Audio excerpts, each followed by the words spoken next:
Hello friends, welcome back to video. இன்னைக்கு நம்ம பார்க்க போகிற வீடியோ ரொம்பவே இன்ட்ரெஸ்டிங்கான ஒரு வீடியோக்குள்ள போகிறதுக்கு முன்னாடி நீங்கள் நம்ம சேனலை சப்ஸ்கிரைப் பண்ணல அப்படின்னா மறக்காம சப்ஸ்கிரைப் பண்ணிக்கோங்க. பக்கத்தில் உள்ள பெல் ஐக்கானை ப்ரெஸ் பண்ணி ஆல் அப்படின்ற ஆப்ஷன்ஸை எனேபிள் பண்ணிக்கோங்க. அப்போ தான் நாங்கள் போடக்கூடிய வீடியோ உங்களுக்கு உடனுக்குடன் நோட்டிஃபிகேஷனாக வரும். இன்னைக்கு டிஃபெண்டிங் சாம்பியன் ராயல் சேலஞ்சர்ஸ் பெங்களூரோட ஃபுல் ப்ரிவியூ வந்து பார்த்துடலாம். Strength, weakness and opportunities and threat இதை பற்றி வந்து டீட்டெயிலாக வந்து நம்ம பார்த்துடலாம். லாஸ்ட் வீடியோவில் நம்ம சன்ரைஸ் ஹைதராபாத் வீடியோ போட்டிருக்கோம், செக் பண்ணி பாருங்கள். வீடியோ பிடிச்சிருந்தது அப்படின்னா மறக்காமல் லைக் பண்ணிக்கோங்க, உங்கள் நண்பர்களுக்கும் ஷேர் பண்ணி விடுங்க. டெலிகிராம் சேனலில் ஜாயின் பண்ணாதவங்க மறக்காமல் ஜாயின் பண்ணிக்கோங்க. கீழே டிஸ்கிரிப்ஷன்லையும் மற்றும் கமெண்ட் செக்ஷன்லையும் லிங்க் பின் பண்ணி வச்சிருக்கேன், கிளிக் பண்ணி டெலிகிராமில் ஜாயின் பண்ணிக்கோங்க. நிறைய பேர் வந்து ட்ரீம் 11 வருமா வராதா அப்படின்னு சொல்லி நிறைய பேர் டெலிகிராமில் கொஸ்டின் பண்ணுறீங்க. ஸோ பர்சனலி வந்து பார்த்தீங்க அப்படின்னா இப்போதைக்கு எந்த ஒரு அப்டேட்டுமே கிடையாது. ட்ரீம் 11 சைட்லேருந்தும் சரி, கவர்மெண்ட் சைட்லேருந்தும் சரி, இப்போதைக்கு இந்தியாவில் வந்து பார்த்திங்க அப்படின்னா ஃபேண்டசி அப்படின்ற ஒரு விஷயம் ரெஸ்ட்ரிக்டட் பண்ணப்பட்டிருக்கு. ஸோ இதுக்கப்புறம் என்ன வேணால் நடக்கலாம். ஐபிஎல் வரதுக்கு இன்னொரு 1 வீக் இருக்குது. இந்த 1 வீக்கில் மேபி ஏதாவது ஒரு அப்டேட் கிடைக்கலாம். எனி அதர் ஆப்ஸ் உள்ள இன்வால்வ் ஆகிறதுக்கான வாய்ப்புகள் இருக்கும். இப்போ வரைக்கும் எந்த ஒரு அப்ளிகேஷனுமே லீகல் கிடையாது. ஓகேங்களா, ஃபேண்டசி ப்ளே பண்ணுறதுக்கு எந்த ஒரு அப்ளிகேஷனுமே லீகல் கிடையாது. 1 வீக்கில் மேபி ஒரு நல்ல ரிசல்ட் வரதுக்கான வாய்ப்புகள் இருக்குது. ஏதாவது ஒரு அப்டேட் வரும். ஏன்னா ஐபிஎல் மாதிரி ஒரு பெரிய லீக்கில் ஒரு ஃபேண்டசியோ இல்லை சம்திங் எதுவுமே இல்லை அப்படின்னா அதனுடைய வியூஸ் வந்து குறையும். மேட்ச் பார்க்கக்கூடிய வியூஸ் வந்து நிறைய குறையிறதுக்கான வாய்ப்புகள் இருக்குது. ஸோ கண்டிப்பாக ட்ரீம் 11 வரலனாலும் வேறு ஏதாவது மாற்று அப்ளிகேஷன்ஸ் வரதுக்கான வாய்ப்புகள் இருக்குது. அதை பற்றி உங்களுக்கு ஏதாவது ஐடியாஸ் இருந்துச்சு அப்படின்னா கமெண்ட் செக்ஷனில் லீவ் பண்ணுங்கள். எனக்கு தெரிஞ்சு ஒரு அப்ளிகேஷன்ஸ் இருக்குது, அது வந்து ஃபேண்டசி கிடையாது, அது ஒரு ஷாப்பிங் பிளாட்ஃபார்ம் தான். அந்த ஷாப்பிங் பிளாட்ஃபார்ம்லேயே வந்து பார்த்திங்கன்னா அவங்க ஃபேண்டசி அப்படின்ற ஒரு ஆப்ஷன்ஸை எனேபிள் பண்ணியிருக்காங்க. அதில் ஈவன் வித்ராவல்ஸுமே ஆகுது. ஆர்பிஐயுமே அந்த அப்ளிகேஷனை அப்ரூவல் பண்ணியிருக்காங்க. ஏன்னா அது ஒரு ஷாப்பிங் பிளாட்ஃபார்ம், அதுக்குள்ளே ஒரு ஆப்ஷன்ஸ் இருக்குது. லைக் வித்ராவல் பண்ணுற மாதிரியாக இருக்கட்டும், ஃபேண்டசி ப்ளே பண்ணுறதா இருக்கட்டும், நிறைய அப்ளிகேஷன்ஸ் இதை மாதிரி விட்டுருக்காங்க. பட் ஆர்பிஐ அப்ரூவல் பண்ணிருக்கூடிய அப்ளிகேஷன் பார்த்திங்கன்னா எனக்கு தெரிஞ்சது ஒன்று தான். இன்னும் 1 or 2 ஃபியூ ஆப்ஸ் இருக்கலாம், பட் எனக்கு தெரிஞ்சது ஒரே ஒரு அப்ளிகேஷன்ஸ் இருக்குது. அதை பற்றின ஃபுல் டீட்டெயில்ஸ் வேணும் அப்படின்னா மறக்காமல் டெலிகிராமில் ஜாயின் பண்ணிக்கோங்க. ஒரு வீடியோவை எடுத்து நான் அப்டேட் பண்ணுறேன். ஏன்னா யூடியூப்பில் நம்ம யாரையும் வந்து ஃபேண்டசி ப்ளே பண்ணுங்கள் அப்படின்னு சொல்லக்கூடாது. அது அவங்களோட தனிப்பட்ட விருப்பம். அதை பற்றின வீடியோஸ் உங்களுக்கு வேணும்னா இல்லை அதை பற்றின விஷயங்கள் உங்களுக்கு தெரிஞ்சுக்கணும்னா டெலிகிராமில் கான்டாக்ட் பண்ணுங்கள். அதை பற்றி நான் டீட்டெயிலாக எக்ஸ்பிளைன் பண்ணுறேன். இப்போ நம்ம வீடியோக்குள்ளே போயிடலாம். Royal challengers Bangalore opening batsman Virat Kohli and Philip Salt, இவங்க 2 பேர் தான் ஓப்பன் பண்ண போகிறாங்க. லாஸ்ட் சீசனே 2 பேரும் ஓரளவுக்கு நல்ல பர்ஃபார்மன்ஸ் வந்து கொடுத்துட்டு இருந்தாங்க. பிலிப் சால்ட் ஒரு 30+ இன்டென்ட் கொடுத்துட்டே இருந்தார் எவ்ரி மேட்சஸ். விராட் கோலி சொல்லவே தேவையில்லை. அவே கேம்ஸ் வந்து மோஸ்ட்லி வந்து 9 அவே கேம்ஸ் விளையாண்டுருப்பாருன்னு நினைக்கிறேன். ஐ திங்க் 8 கேம்ஸ் வந்து ஒரு 50+ ரன்ஸ் ஸ்கோர் பண்ணியிருந்தார் லாஸ்ட் சீசனில் பண்ணுவார். Virat Kohli and Philip salt 2 பேருமே வந்து ஓப்பன் பண்ணுறது அந்த டீமுக்கு மிகப்பெரிய ஸ்ட்ரென்த்து. அண்ட் 1 டவுனில் பார்த்தீங்கன்னா தேவ்தத் படிக்கல் வரதுக்கான வாய்ப்புகள் இருக்குது. தேவ்தத் படிக்கல் ஒரு நல்ல பிளேயர் தான். லாஸ்ட் சீசன் வந்து ஸ்டார்டிங் அந்த first phase of the innings வந்து நல்லா ஓப்பன் பண்ணார். அதுக்கப்புறம் 1 டவுன் 2 டவுன் இந்த மாதிரி இம்பாக்ட் பிளேயரில் உள்ளே வந்தார். அதுக்கப்புறம் கொஞ்சம் செகண்ட் ஃபேஸஸில் வந்து அவருக்கு பதிலாக மயங்க் அகர்வால் வந்து இன்க்ளூட் பண்ணாங்க. பட் இந்த வாட்டி அவர் ஓப்பன் பண்ணுறதுக்கான வாய்ப்புகள் தான் இருக்குது. நம்பர் 3ல் சொல்ல வரேன். ஓகேங்களா, அதனால் ஆப்ஷன் இருக்குது. வெங்கடேஷ் ஐயர் இருக்கார். பட் வெங்கடேஷ் ஐயரோ இல்லை தேவ்தத் படிக்கலா அப்படின்னா படிக்கல் கொஞ்சம் பெட்டர் ஆப்ஷனாக எனக்கு தெரிகிறாரு. So number 3 Devdutt Padikkal, number 1 Virat Kohli, number 2 Phil Salt, number 3 Devdutt Padikkal வரதுக்கான வாய்ப்புகள் இருக்குது. நம்பர் 4 பார்த்தீங்கன்னா ரொம்பவே இன்ட்ரெஸ்டிங்கான ஒன்று. ரஜத் பட்டிடர் நம்பர் 4ல் வருவாரா இல்லை ஜக்கப் பீத்தல் வருவாரா அப்படின்ற ஒரு ஆப்ஷன்ஸ் இருக்குது. இப்போதைக்கு நான் ரஜத் பட்டிடரை நம்பர் 4 அப்படின்ற மாதிரி நான் கொடுக்குறேன். நம்பர் 5ல் பார்த்தீங்கன்னா ஜிதேஷ் சர்மா விக்கெட் கீப்பர், அவர் தான் விக்கெட் கீப்பிங் பண்ண போகிறாரு. அண்ட் நம்பர் 6ல் டிம் டேவிட் வரதுக்கான வாய்ப்புகள் இருக்குது. அல்லது ஜக்கப் பீத்தல் கூட வரலாம். பட் நான் இப்போதைக்கு டிம் டேவிட் அப்படின்ற மாதிரி என்னோட பிளேயிங் லெவலில் நான் வந்து வச்சுருக்கேன். நம்பர் 7ல் Romario Shepherd, number 8 Krunal Pandya, number 9 Bhuvneshwar Kumar, number 10 Yash Dayal, number 11 Josh Hazlewood. அப்படி இல்லைன்னா நுவன் துஷரா, அவருமே இல்லை அப்படின்னா மேபி அந்த இடத்துல வந்து ஸ்ரேயா சர்மா ப்ளே பண்ணுறதுக்கான வாய்ப்புகள் இருக்கும். ஸோ 4th ஃபாரின் பேட்ஸ்மேன் யாருன்னு பார்த்தீங்கன்னா ஜக்கப் பீத்தல் ப்ளே பண்ணுறதுக்கான வாய்ப்புகள் இருக்குது. இப்போ ஃபஸ்ட்டு ஃபாரின் பேட்ஸ்மேன் பாருங்கள், பிலிப் சால்ட்டு கண்டிப்பாக 11ல் இருப்பார்.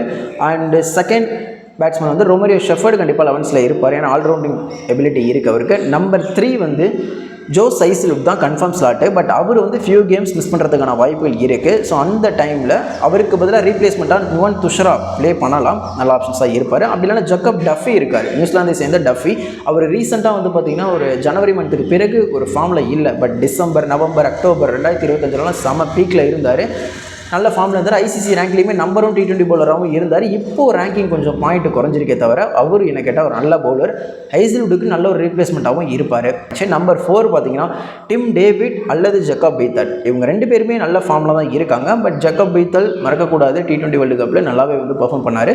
அவரால் பவுலிங்கும் பண்ண முடியும், ஒரு லெஃப்ட் ஹேண்டர் பேட்ஸ்மேனும் கூட. ஸோ இப்போ டாப்பில் பாருங்கள், விராட் கோலியாக இருக்கட்டும், ஃபிலிப் சால்ட்டாக இருக்கட்டும், ரஜத் பட்டிடராக இருக்கட்டும், ஜிதேஷ் சர்மாவாக இருக்கட்டும், இவங்க எல்லாமே ரைட் ஹேண்டர். அந்த இடையில ஒரே ஒரு லெஃப்ட் ஹேண்டர்ஸ் தான் வராரு. யாருன்னு பார்த்தீங்கன்னா தேவ்தத் படிக்கல்.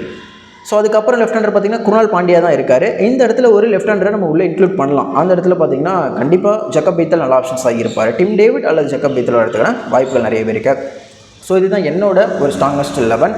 சுயேஷ் சர்மா இம்பாக்ட் பிளேயராக வரலாம், இல்லை ராஷிக் சலாம் அவர் கூட இம்பாக்ட் பிளேயராக வரதுக்கான வாய்ப்புகள் இருக்குது. பிச் கண்டிஷன்ஸை பொறுத்து மாறும். ஓகேங்களா? உங்களோட ப்ராப்ளமான ஒரு பிளேயிங் 11 கமெண்ட் செக்ஷனில் லீவ் பண்ணுங்கள்.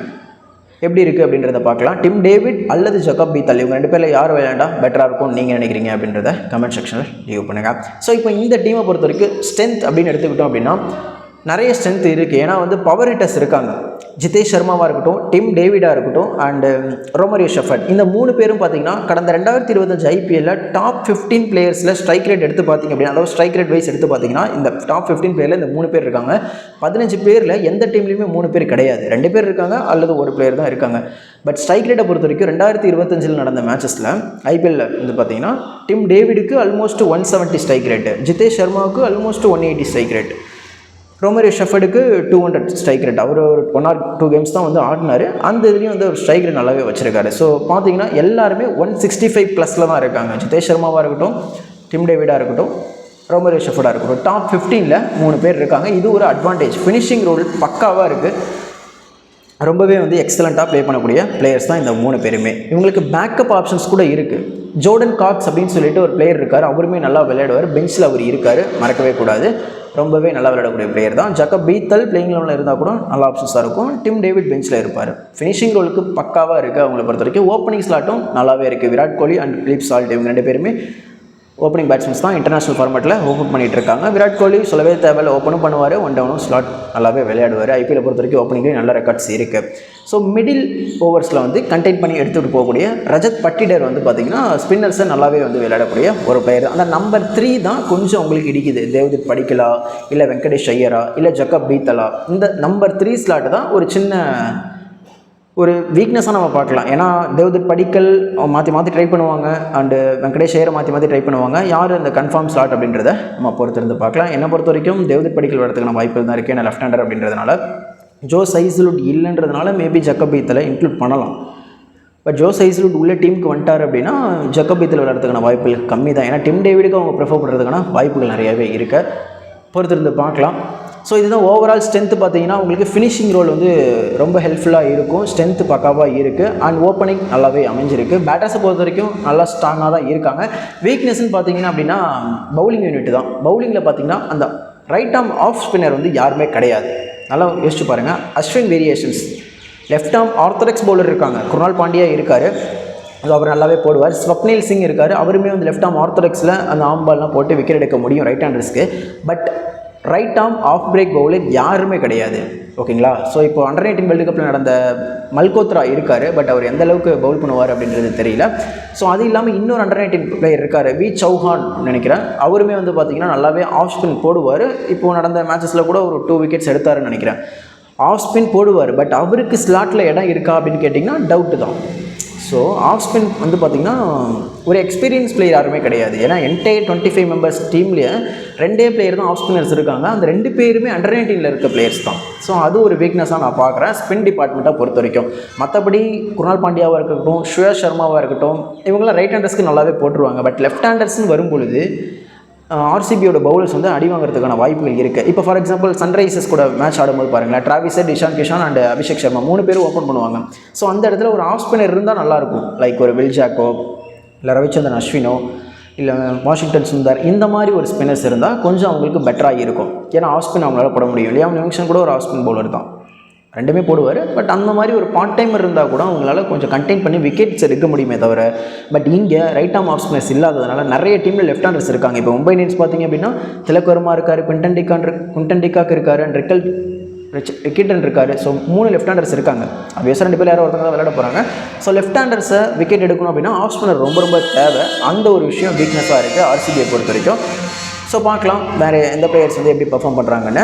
அண்ட் தென் ஆப்பர்ச்சுனிட்டி பார்த்திங்க அப்படின்னா ஜக்கப் பீத்தல் ஒரு நல்ல ஆப்பர்ச்சுனிட்டி. ஏன்னா வேர்ல்டு கப்பில் நல்ல ஒரு இன்னிங்ஸ் ஆடினதுக்கு அப்புறம் ஐபிஎல்லில் உள்ளே வராரு. அவருக்கு ஏஜும் ரொம்பவே கம்மி தான். இந்த டைமில் ஐபிஎல்லில் நல்லா பர்ஃபார்ம் பண்ணார் அப்படின்னா ஆர்சிபியில் கண்டினியூ பண்ணுறதுக்கான வாய்ப்புகள் இருக்கும். அடுத்து ஒரு 8 இயர்ஸ் அல்லது 7 இயர்ஸ் வந்து லைக் ஏபிடிபிஎஸ் மாதிரி எடுத்துகிட்டு போகிறதுக்கான வாய்ப்புகள் இருக்கும். ஸோ கண்டிப்பாக ஜக்கப் பீத்தல் ஒரு நல்ல ஆப்பர்ச்சுனிட்டி தான். இந்த வருஷத்தை அவர் பயன்படுத்திக்கிட்டார் அப்படின்னா ஒரு நெக்ஸ்ட் வரக்கூடிய 5 to 6 இயர்ஸ்க்கு அவர் கண்டிப்பாக ஆர்சிபியில் இருக்கிறதுக்கான வாய்ப்புகள் இருக்குது. பவுலிங்கும் அவர் நல்லாவே போடுவார். அவருமே ஒரு நல்ல பவுலர் தான். அண்ட் தென் த்ரெட்டு பார்த்திங்க அப்படின்னா த்ரெட்டு ஒரே ஒரு விஷயம் தான், ஜோஸ் ஹைசலுட்டுக்கு இன்ஜுரி, அதுதான் ஒரு மேஜர் கன்சர்ன். பேட் கம்மின்ஸுக்கு இன்ஜுரி எஸ்ஆர்ஹெச்சில், அண்ட் ஆர்சிபியில் ஜோஸ் ஹைசலுட்டுக்கும் இன்ஜுரி. 2 பேருமே தரமான ஒரு பவுலர்ஸ். 2 பேருமே டெத்லேயும் போடுவாங்க, பவர் பிளேலையும் போடுவாங்க, மிடில் ஓவர்ஸ்லேயும் போடுவாங்க, ரன்ஸை வந்து கண்டெயின் பண்ணி விக்கெட்டும் எடுப்பாங்க. அந்த மாதிரி ஒரு பவுலர்ஸ், குவாலிட்டி பவுலர்ஸ். 2 பேருமே இன்ஜுரி அப்படிங்கும்பொழுது 2 டீமுக்குமே த்ரெட் என்ன அப்படின்னா எஸ்ஆர்ஹெச்க்கு கம்மின்ஸு அண்ட் ஆர்சிபிக்கு ஜோஸ் ஹைசலுட். ஸோ என்னை பொறுத்த வரைக்கும் ஆர்சிபி இந்த டோர்னமெண்ட்டில் ஐபிஎல் 2026 கப்படிக்கிறதுக்கான வாய்ப்புகள் இருக்கான்னு கேட்டிங்கன்னா கண்டிப்பாக இருக்குது அப்படின்னு தான் நான் சொல்லுவேன். ஏன்னா அவங்கக்கிட்ட நல்ல ஃபினிஷர்ஸ் இருக்காங்க, நல்ல பேட்டர்ஸ் இருக்காங்க. பவுலிங்குமே லாஸ்ட் டைம் அதாவது 2025 ஐபிஎல்லில் என்ன ஸ்குவாட் ஆடினாங்களோ அதே ஸ்குவாடோடு தான் இப்போ போகிறாங்க. பெருசாக எந்த மாற்றமுமே கிடையாது. இப்போ ஃபைனலில் பார்த்தீங்க அப்படின்னா லைக் மயங்க் அகர்வால் விளையாண்டுருப்பார். மயங்க் அகர்வாலுக்கு பதிலாக இப்போ வந்து தேவ்தத் படிக்கல் ஆட போகிறாரு, அவ்வளோதான். அல்லது ஜக்கப் பீத்தல் உள்ளே இன்க்ளூட் பண்ண போகிறாங்க. மற்றபடி சேம் 11s தான் அவங்க என்டையர் டோர்னமெண்ட்டும் எடுத்துகிட்டு போக போகிறாங்க. அது ஒரு நல்ல ஆப்ஷன்ஸாக தான் இருக்கும். வெயிட் பண்ணி பார்க்கலாம். வீடியோ பிடிச்சிருந்து அப்படின்னா மறக்காமல் கமெண்ட் செக்ஷனில் லீவ் பண்ணுங்கள். வீடியோ பற்றின கருத்துக்களை கமெண்ட் செக்ஷனில் கண்டிப்பாக சொல்லுங்கள். வீடியோ பிடிச்சிருந்து அப்படின்னா மறக்காமல் லைக் பண்ணிக்கோங்க, நண்பர்களுக்கு ஷேர் பண்ணி விடுங்க. I hope you understand. Thanks for வாட்சிங். Good luck.